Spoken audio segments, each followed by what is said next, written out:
Publicity master prime minister আবার বাংলায় আসছে। 2021 সালের বিধানসভা নির্বাচনের মতো সম্ভবত আবার 2024-এর লোকসভা নির্বাচনকে কেন্দ্র করে তিনি ডেলি প্যাসেঞ্জারি শুরু করবেন। আসলে দোকান কাটা নির্লজ্জ দলটার নাম হচ্ছে ভারতীয় জনতা পার্টি, যারা মানুষের রায় থেকে শিক্ষা নেয় না।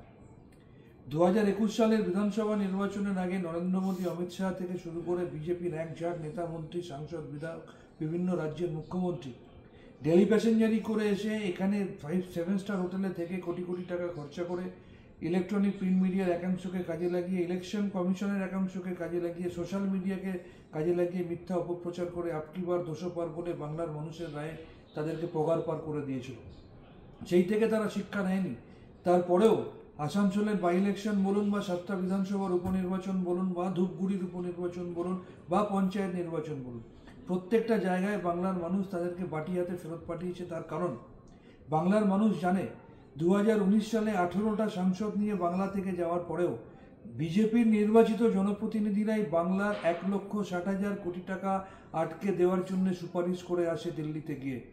তাই বাংলার মানুষ প্রধানমন্ত্রীর কাছে জানতে চায় যে প্রায় 70 লক্ষ মানুষ যারা 100 দিনের কাজ করে 2 বছর ধরে টাকা পায়নি, তাদের কেন টাকা দিচ্ছেন না? 11,36,000 মানুষ যাদের বাড়ির টাকা পাওয়ার কথা, কেন তাদের টাকা দিচ্ছেন না? কেন সমগ্র শিক্ষা মিশনের 1300 কোটি টাকা আটকে রেখেছেন? কেন ন্যাশনাল হেলথ মিশনের টাকা আটকে রাখা হচ্ছে? অন্যদিকে 4,65,000 কোটি টাকা আপনি বাংলা থেকে তুলে নিয়ে গেছেন। তাই এ বাংলা বিদ্বেষী ভারতীয় জনতা পার্টি এবং তার সর্বাধিনায়ক পাবলিসিটি মাস্টার প্রাইম মিনিস্টার, তাকে 2021 সালেও দুহাতে দুটো লাড্ডু ধরিয়ে বাংলার মানুষ ফেরত পাঠিয়েছে। 2024 সালেও তার কোনো অন্যথা হবে না। আপনারাও দেখবেন ম্যাজিক কাকে বলে, এর নাম হচ্ছে মোদি ম্যাজিক। কিন্তু তৃণমূল বলছে যে এই সভাতেও কিন্তু আগেও বিধানসভাতে ঘটেছিল হরিপালে, কিন্তু সেখানে প্রভাব ফেলতে পারেনি। তো এই সবার পরেও কিন্তু বলছে না, আরামবাগ জেলার বেশিরভাগ সিট তো আমরা জিতেছি। 2-1টা ফসকে গেছে, একটু ভুলভাল হয়েছিল আমাদের ক্যালকুলেশনে। অঙ্ক হয় মাঝে মাঝে একটু ভুল হয়, টুকতে গিয়ে ভুল হয়ে যায়, তখন অঙ্কটা মেলে না শেষে।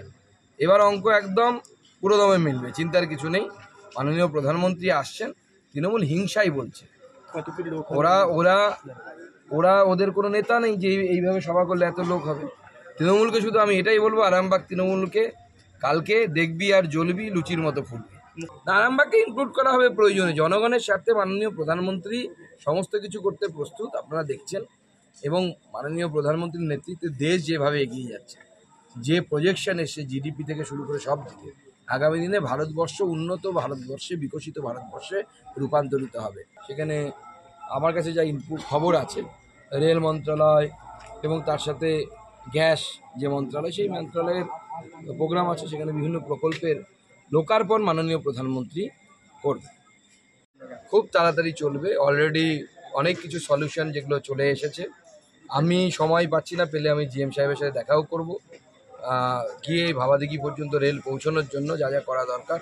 অলরেডি একবার কথা হয়ে গেছে আমার সাথে। ওখানে যে সমস্যা ছিল জমি এবং সেই যে জলাভূমি, তার যে সমস্যা ছিল, সেই সমস্যার সমাধান হয়ে গেছে।